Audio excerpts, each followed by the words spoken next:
Resilience is a great skill to have. Yeah. I tell that to everybody.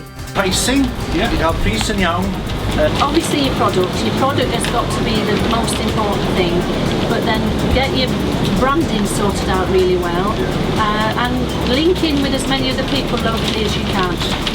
Just allow the business to evolve at your own pace, and at a pace that you can cope with, rather than being rushed into doing, because when it's just you and you've got everything to do, you're head of everything in a small business, it's difficult. So understand your market, understand your customer, and remember that customer service is a thing that will encourage people to come back to you.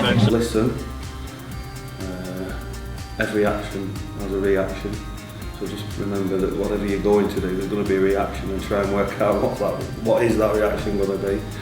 And I've always found, be honest, just be honest. There's no point, if you're not honest, you get found out. This is really to raise your profile. That's the first thing you need to be doing, is getting the name of the business out there, getting people engaged with what you do as a business, and making sure that they get to know the people within the business as well. I think it's be honest, which is what I said. Be caring and honest about what you do and what the engagements you have with people. But more than anything, I think have confidence in yourself, have confidence in what you do and why you're doing it.